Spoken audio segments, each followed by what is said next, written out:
Rally Chatpa Yauba Satra ama tamthina furakhre. Ngasi tang mapan tha mapan lising aniga kunmari rally mai chamna students oiba chatkhiba asida asuk tamthina makut mangak makhong loina lengba phawa yada kai asuk thina furakpa mathabak tasu saina kanmai green mami taraga leire lengba sukngam ngamdre sidi yam thina soire haina hajaningi students khaibu mahi tamba asip peace oina tamhanbiu haibase kari akaiba yaubuge asida asuk thina furakpa se makut sisu leiriba phibam sidagi lengba sukya yadre Manipur Police CDO singse hendiam henmalle noigi su nasana suga di yaudra minungsi amata phau leitaba Wisdom Foundation khangabokta maitei pangal student singda huisa thonglaga bizarame habagi matangda AMSO gi maikaidigi asumna press release ama thorokle Wisdom Foundation a residential school khangabok thawal district ta leiba school asida hokhiba Wednesday imsa khisan mita mairoi singna chariba chaklenda maitei pangal student singna chaba yadaba pot haibadi huisa hapsillaga sanaba hensang pirakpa asi AMSO na taraina logde numit asida natana thangnaba ayukki chaklenda su hanglaga chaba yadaba sa yawbo hensang pisilakpadagi school asida tamleba maitei pangal mairoi sing numit nini humni chara henduna lelamba thengnare Masida natana Muslim nupi ayamba sing maitei pangal nupi singi liningi chatnabi ama oiriba kokta khudai hapa asisu school asigi oinadi satri ayamba hapandaba thengnajare mar masina mairoi sing ayamba na school thadoktuna mayum chenakhre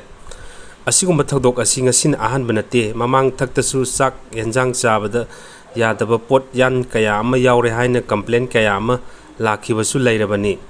asigumba sendal lambi yenglaga thabak tawwa angangi punsida manganaba honnabada natana Manipur da leiriba mitei pangal school sing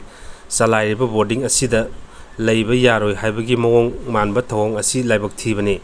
asigumba school asi muthatpa mathau tare loinana Manipur da leiriba boarding school ayambana toina thokpa adumak thengnajei maram asina problem thorok tringaida private school boarding salaiba managing committee na kupna yengsin bidun matungda amu hanna thoktanaba honaminasi school asida hawkhiba sahi kharagi mamangda su student ama isingda tasinbani haiduna laikhidaba thogdoksing thokre amadi haidiba school asi kayagi matik section dabage haibada hawkhiba sahida electric shock tawbagi namada mairoi amasu laikhidabagi thogdoksing laikhre Wisdom Foundation a residential school khangabok asi mari leinaba authority amadi concern department na action lokhatuna sendal lambi khaki lingkhatpa school sing asisu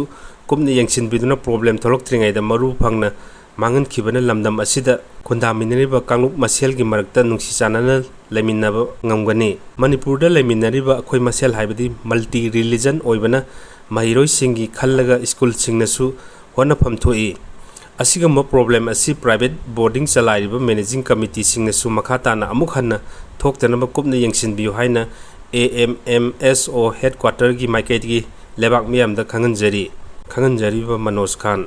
All Manipur Muslim Student Organization Manipur da Assam Rifles na kaidong da misang mikai naiba thabak tawde haina Manipur da matam sangna thabak tawromlaba Assam Rifles ki hanagi Director General PC Nayar na phongdokre News 9 ga akhanaba unaba amada mahakna hai Assam Rifles na Kuki gi misang da leptuna thabak tawi haiba wafam sing phongdoknari adu irang asi hek horokpadagi khulai ga kona na Kuki gi mioi chamaga humpurom phagatuna police ta sinakre Masigi sumathakta khusu khulai Sanipan rom phagatli loinana tongan mafam singda Kuki na sarambam bunker chamri romsu thugai khiba leire Assam Rifles ki maikaidigi Indo Myanmar gi ngamkhai ngakpagi thabak chathari ngamkhai asi ngaknabagi damak Assam Rifles battalion kun sijinai battalion amana kilometer gi changda ngak sinari adubu India gi atai topa border singa Myanmar gi border asiga khenaba lei mafam asigi singi saruk turel achobna chingma kya leiri maram aduna haujik leiriba battalion lalmi sing asi ngaknaba honabada awaba thengnai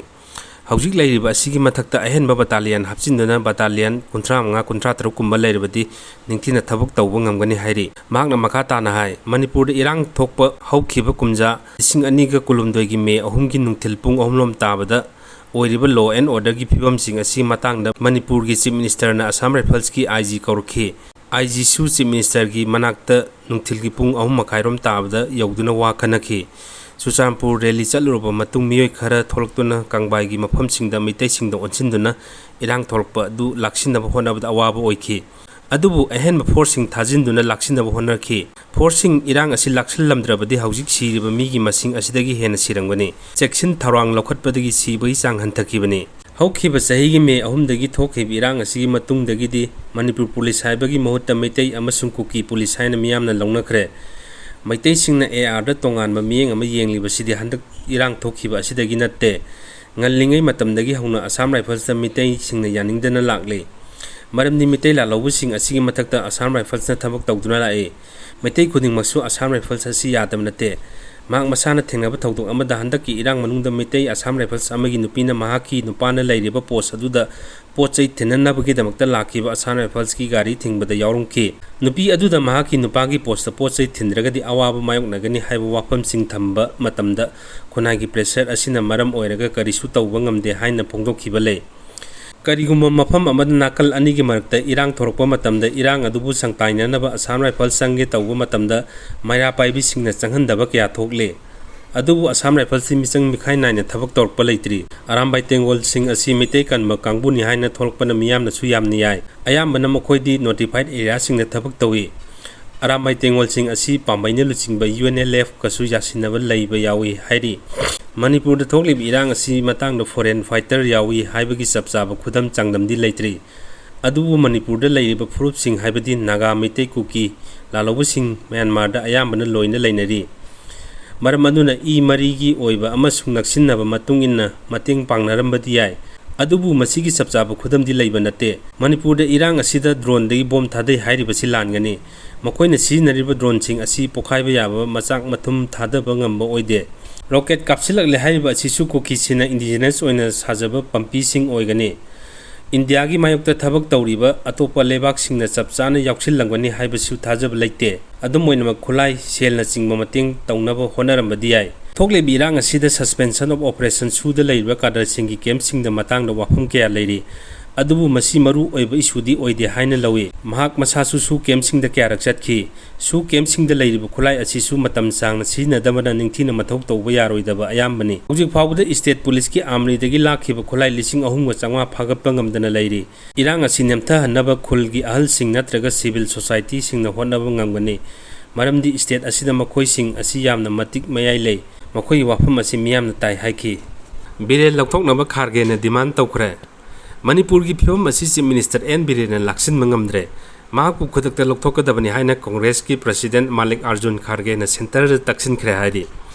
party ꯑꯁꯤꯒꯤ ꯂꯨꯆꯤꯡꯕ ꯈꯥꯔꯒꯦꯅ ꯍꯥꯏ prime minister Narendra ꯃꯣꯗꯤꯅ ꯊꯥ 10 ꯇꯔꯨꯛ ꯍꯦꯟꯅ ꯃꯅꯤꯄꯨꯔꯗ ꯏꯔꯥꯡ ꯊꯣꯛꯂꯕꯁꯨ ꯆꯠꯇꯅ ꯂꯩꯔꯤꯕ ꯀꯔꯤꯒꯤꯅꯣ? ꯃꯅꯤꯄꯨꯔꯒꯤ ꯑꯣꯏꯔꯤꯕ ꯏꯔꯥꯡ ꯑꯁꯤ ꯆꯤꯐ ꯃꯤꯅꯤꯁꯇꯔꯅ ꯂꯥꯛꯁꯤꯟꯕ ꯍꯣꯠꯅꯕ ꯉꯝꯗ꯭ꯔꯦ꯫ ꯄ꯭ꯔꯥꯏꯝ ꯃꯤꯅꯤꯁꯇꯔꯅꯁꯨ ꯁ꯭ꯇꯦꯠ ꯑꯁꯤꯗ ꯁꯦꯀꯦꯟ ꯑꯃ ꯐꯥꯎꯕ ꯀꯥꯏꯊꯣꯛꯄ ꯉꯝꯗꯅ ꯂꯩꯔꯤ꯫ ꯌꯨꯅꯤꯐꯥꯏꯗ ꯀꯃꯥꯟꯗꯒꯤ ꯆꯤꯌꯔꯃꯦꯟ ꯑꯣꯏꯍꯟꯕꯤꯌꯨ ꯍꯥꯏꯅ ꯒꯚꯔꯅꯔ ꯎꯅꯗꯨꯅ ꯆꯤꯐ ꯃꯤꯅꯤꯁꯇꯔꯅ ꯎꯅꯈꯤꯕ ꯋꯥꯐꯝ ꯂꯩꯔꯤ꯫ ꯁꯦꯟꯁꯤꯇꯤꯚ ꯑꯣꯏꯕ ꯃꯅꯤꯄꯨꯔꯒꯤ ꯁꯦꯀ꯭ꯌꯨꯔꯤꯇꯤ ꯐꯤꯚꯝ ꯑꯁꯤꯒꯤ ꯃꯇꯥꯡꯗ ꯌꯨꯅꯤꯌꯟ ꯒꯚꯔꯟꯃꯦꯟꯠꯅ ꯊꯧꯗꯥꯡ ꯄꯨꯝꯅꯃꯛ ꯂꯧꯒꯗꯕꯅꯤ꯫ ꯃꯣꯗꯤꯒꯤ ꯂꯩꯉꯥꯛ ꯑꯁꯤꯅ ꯏꯔꯥꯡ ꯑꯁꯤꯒ ꯃꯔꯤ ꯂꯩꯅꯅ CBI, NIA ꯑꯃꯁꯨꯡ ꯑꯇꯩ ꯑꯦꯖꯦꯟꯁꯤꯁꯤꯡꯕꯨ ꯂꯥꯟꯅ ꯁꯤꯖꯤꯟꯅꯔꯣꯏꯗꯕꯅꯤ꯫ ꯃꯅꯤꯄꯨꯔꯒꯤ ꯃꯤꯌꯥꯝꯅꯁꯨ ꯃꯣꯗꯤꯅ ꯏꯔꯥꯡ ꯂꯣꯏꯁꯤꯟꯕ ꯄꯥꯝꯗ꯭ꯔꯤꯕꯁꯤ ꯀꯔꯤꯅꯣ ꯍꯥꯏꯅ ꯍꯪꯅꯔꯤ꯫ ꯃꯅꯤꯄꯨꯔꯒꯤ ꯍꯥꯟꯅꯒꯤ ꯒꯚꯔꯅꯔ ꯑꯅꯤꯁꯥ ꯎꯏꯀꯦꯅ ꯃꯅꯤꯄꯨꯔ ꯃꯤꯌꯥꯝꯒꯤ ꯑꯄꯥꯝꯕ ꯑꯗꯨ ꯐꯣꯡꯗꯣꯛꯈꯤꯕ ꯂꯩꯔꯦ꯫ ꯃꯍꯥꯛꯅ ꯐꯣꯡꯗꯣꯛꯈꯤꯕ ꯑꯗꯨꯗ ꯄ꯭ꯔꯥꯏꯝ ꯃꯤꯅꯤꯁꯇꯔꯅ ꯃꯅꯤꯄꯨꯔꯗ ꯆꯠꯈꯤꯗꯕ ꯑꯗꯨꯗ ꯃꯤꯌꯥꯝꯅ ꯄꯦꯟꯅꯗꯕ ꯑꯃꯁꯨꯡ ꯅꯨꯡꯉꯥꯏꯅꯗꯕ ꯂꯩ ꯍꯥꯏꯅꯁꯨ ꯐꯣꯡꯗꯣꯛꯈꯤꯕ ꯂꯩꯔꯕꯅꯤ꯫ ꯃꯅꯤꯄꯨꯔꯒꯤ ꯁꯦꯀ꯭ꯌꯨꯔꯤꯇꯤ ꯐꯤꯚꯝꯁꯤꯡ ꯑꯁꯤ ꯌꯥꯝꯅ ꯂꯨꯝꯅ ꯂꯧꯗꯕ ꯌꯥꯔꯣꯏ꯫ ꯗ꯭ꯔꯣꯟ ꯑꯃꯁꯨꯡ ꯔꯣꯀꯦꯠ ꯄ꯭ꯔꯣꯄꯦꯜ ꯒ꯭ꯔꯦꯅꯦꯗꯀꯤ ꯑꯦꯇꯦꯛꯁꯤꯡ ꯆꯠꯊꯔꯛꯈꯤꯕ ꯂꯩꯈ꯭ꯔꯦ꯫ ꯃꯁꯤ ꯅꯦꯁꯅꯦꯜ ꯁꯦꯀ꯭ꯌꯨꯔꯤꯇꯤꯗ ꯊ꯭ꯔꯦꯠ ꯄꯤꯔꯛꯄꯅꯤ꯫ ꯌꯥꯝꯅ ꯂꯨꯔꯕ ꯐꯤꯚꯝ ꯑꯁꯤꯗ BJPꯅ ꯔꯤꯖꯤꯒꯅꯦꯁꯟꯒꯤ ꯗ꯭ꯔꯃꯥ ꯆꯠꯊꯔꯤ꯫ ꯁ꯭ꯇꯦꯠ ꯑꯁꯤꯒꯤ ꯁꯦꯀ꯭ꯌꯨꯔꯤꯇꯤ ꯐꯤꯚꯝꯁꯨ ꯌꯨꯅꯤꯌꯟ ꯍꯣꯝ ꯃꯤꯅꯤꯁꯇꯔ ꯀꯥꯡꯕꯨ, ꯁꯦꯀ꯭ꯌꯨꯔꯤꯇꯤ ꯑꯦꯗꯚꯥꯏꯖꯔ ꯑꯃꯁꯨꯡ ꯏꯟꯗꯤꯌꯟ ꯑꯥꯔꯃꯤꯅ ꯍꯦꯟꯗꯜ ꯇꯧꯔꯤ ꯍꯥꯏꯔꯤ꯫